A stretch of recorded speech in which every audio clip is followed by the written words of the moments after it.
Estamos de vuelta en Psicologiando. Hoy, como ya habíamos visto, estamos tratando quién y cómo para el fracaso escolar.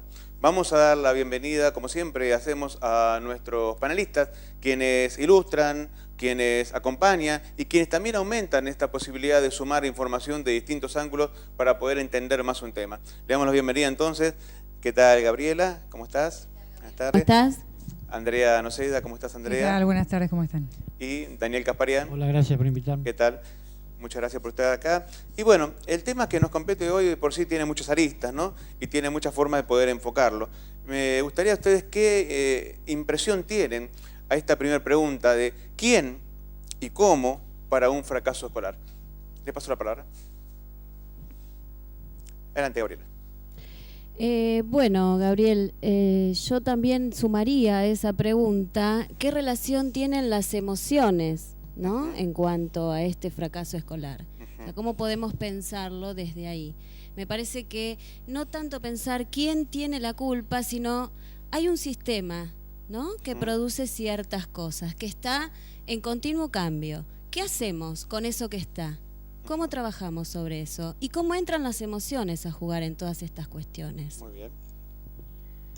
Bueno, yo plantearía desde la base, primero para definir bien qué significa fracaso escolar, ¿no? Desde qué mirada también, y bueno, quiénes interactúan, como vos planteabas inicialmente, un sistema, el docente, en el ámbito familiar puede incidir también, que el chico que llegue a un fracaso escolar, el mismo chico, las expectativas, bueno, rondar un poquito por ese lado. Daniel. Siguiendo quizás con el concepto que hablábamos la vez pasada, este cambio de paradigma, ¿no?, que el interés se va girando, parece, hacia otras direcciones, va cambiando mucho la escuela, el mismo interés de los chicos va cambiando, y nosotros docentes, la mayoría de nosotros somos docentes, también adaptándonos a un mundo nuevo, ¿no?, y lo difícil de eso. Quizás en ese marco podríamos hablar de quién está fracasando o qué búsquedas estamos logrando y cuáles otras tenemos que seguir investigando. Daniel, ya que estamos y ya que estás con el micrófono en la mano, te invito a tu parte para que nos ilustres un poco sobre los orígenes de algunas de las palabras que estamos trabajando. Daniel Kasparian, obviamente como literato, profesor de lengua, tiene la posibilidad justamente de acceder a esta información y obviamente nos va a informar un poquito sobre el origen de algunas de estas palabras. Bueno, escuela, diccionario de Corominas, escuela viene del latín escola, lección, escuela, y del griego scolé, ocio, tiempo libre. Estudio. Según esto, estudio es sinónimo de ocio. Ahora, ¿por qué? Por la capacidad del hombre de sustraerse al dominio de la necesidad de lo útil y entregarse a actividades libres y desinteresadas, que según Aristóteles define con los términos descanso, anapausis y trabajo. Es ascolía, opuesto a ocio, scolé. Descanso y trabajo se ordenan o regulan entre sí. El trabajo es lo necesario y el ocio, scolé, el cultivo del espíritu en la esfera de lo libre. Es decir, estudiar es cultivar el espíritu. A esa definición llegamos. Y los comentaristas hablan de justamente de ese tiempo libre, nos hace dignificar la vida misma, ¿no? Porque muchas veces hay una diferencia entre sobrevivir y vivir. Y ese vivir pleno se logra también a través del estudio, del ocio, de la libertad, del espíritu. Muy bien, muy bien. Estaba viendo recién, mientras Daniel hablaba, algunas cifras que le voy a pedir al señor director que ahora sí las puede repetir como para poder compartir con nuestra audiencia. Tenemos el fracaso escolar en cifra y acá separa el fracaso escolar en porcentaje. Quienes no superan cada instancia, que no superan la parte, digamos, inicial, que no superan el bachiller y quienes abandonan en la universidad, en esta proporción parece que se va incrementando a medida que se va avanzando. También vamos a la otra gráfica en donde dice cuáles son las causas en cuanto a porcentaje, ¿sí? En cuanto a retraso mental, en cuanto a trastornos emocionales, en cuanto a trastornos del aprendizaje, en tanto a trastornos de la atención y a otras causas, ¿sí? Están justamente los trastornos emocionales como el factor más importante que se encuentra como el fracaso escolar. También hemos encontrado varios aportes y también tenemos otras informaciones que poder compartir desde el punto de vista de una pequeña encuesta que hicimos a nivel de nuestra página en Facebook, la cual de por sí ha también traído algún tipo de aporte a estos temas, ¿sí?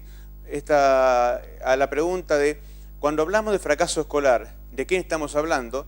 En primer lugar se enmarcó a la sociedad, luego al sistema educativo, luego dice, es una responsabilidad compartida, por último a los padres, luego con muy poca participación de la falta de preparación del personal docente, al alumno no se lo involucra en esta encuesta, al igual que al docente y al establecimiento tampoco. Entonces pone el eje en la sociedad y al sistema educativo en primero y segundo lugar como los responsables de lo que sería el fracaso escolar. Habíamos hablado que hay un punto emocional en todo esto, y sí, yo lo que pido es que tratemos de realizarlo involucrando a todos los actores que hacen a la historia. Esto es, desde muy chico, obviamente, la familia es la primera institución que hace a lo que es la formación. Con lo cual, no podemos dejar de lado que los padres y la familia en sí genera un efecto muy importante para lo que luego va a ser una continuidad en el ámbito educativo. Esta primera impronta, en donde se suma no solamente la convivencia desde el punto de vista formal de lo que es el aprendizaje, digamos, de lo que uno aprende por lo que ve, sino también lo que son los mandatos. ¿Qué son los mandatos? Ya lo habíamos hablado, son aspectos inconscientes que de alguna manera caen como un deber ser, ¿sí? Que de alguna manera caen como lo que está bien, lo que está mal, y también como aquello que se da en función de lo que se puede evitar o lo que uno se puede llegar a revelar. La figura superyoica de esto, que cada uno puede llegar a tener, se relaciona con aquello a lo cual uno luego se ata con una especie de algo que yo tengo que hacer para cumplir un ideal. Muchas veces, obviamente, esto implica el hecho del ideal contrario, porque por rebeldía, sobre todo en la adolescencia, uno se opone a esos mandatos, pero de alguna manera están instalados, con lo cual no son inertes, ya sea por acción o por reacción, uno tiene los mandatos presentes. Y de esa manera justamente se da una involucración de la familia. Luego, en muy primera edad, el chico es involucrado a un sistema desde el punto de vista de la parte preescolar o el jardín de infantes. Ya ahí el chico es arrojado a la cultura, ya es involucrado en el tema. Acá tenemos un cuadrito que de alguna manera nos permite ver esta integración. Tenemos en el primer punto a la familia, la escuela y la sociedad con lo que es el grupo de origen, con lo que es la calidad de vida que cada uno da, el nivel sociocultural de cada uno y el clima afectivo que cada uno puede dar. La familia, la escuela y la sociedad van al contexto social. Ese contexto social luego se relaciona con lo que sería el fracaso escolar con tres pendientes. Una que va con las limitaciones propias de cada alumno, o sea, la particularidad de cada quien, que pueden ser particularidades físicas, particularidades intelectuales o particularidades afectivas, que son propias de cada persona, y luego también la particularidad del contexto pedagógico que a ese chico le tocó estar. Obviamente, sumamos contexto social, las limitaciones y el contexto pedagógico, y ahí tenemos justamente de qué manera uno se involucra en cada institución. Las alternativas de la escuela pueden ser justamente la de generar espacios que pueda captar esto y también programas que permitan instalar alumnos. Es interesante el cuadro del punto del medio, ¿no? De qué manera se involucra el alumno con su realidad, el contexto social y el contexto pedagógico. Había otro cuadro más también que complementa este, que nos habla de que está la escuela, el niño y la familia. En la escuela tenemos todo lo que es los aspectos propios de cada escuela, el rendimiento escolar, de qué manera se relaciona la escuela en sí misma, cuáles son las expectativas que tiene cada uno con la escuela. El niño puede tener conflictos como la hiperactividad, déficits atencionales, inquietudes, y la familia que tiene impaciencia, irritación, reproches, que muchas veces justamente hay una hipervigilancia con respecto al tema educativo y desbordes. Todo esto se retroalimenta, puede generar tristeza, angustia y comportamientos propios de cada alumno. Luego esto se relaciona con los sentimientos que el alumno puede tener a partir de esto que sufre, como pueden ser rechazo, venganza hacia actitudes, rebeliones, desvinculaciones al ámbito educativo que luego se retroalimentan. Y ven ustedes que las flechas van de ida y vuelta, porque esto justamente es un círculo vicioso. Todo esto que uno vive desde el ámbito educativo, todo eso que uno se nutre, todo eso también vuelve luego porque la familia renutre y hace un feedback con el chico y eso también luego va con el chico a la escuela. En última instancia, pareciera que esto no se corta nunca. Es un círculo vicioso que permanentemente está girando, ¿sí? Y de esa manera justamente es que uno tiene que ver que el fracaso escolar no se da solamente en función a la historia de cada uno. Es un fracaso que se da en función a lo que es un vínculo que uno establece con una sociedad. Uno establece en función de ser parte de un sistema. Y también obviamente uno no se puede desprender de ser causa y consecuencia de ese sistema, ¿sí? Le paso la palabra a ustedes. ¿Qué pueden opinar de esto?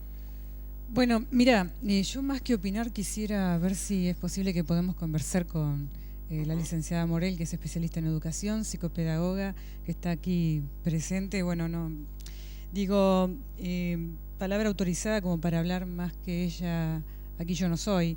Me gustaría que empecemos a dilucidar algunas de las dudas o de las causas posibles del fracaso escolar.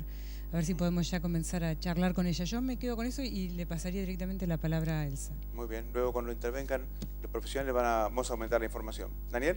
Y no, siguiendo con ese tema de la libertad de espíritu, quizás tema de incorporar en la escuela actividades que promuevan eso, ¿no? Por ejemplo, el teatro.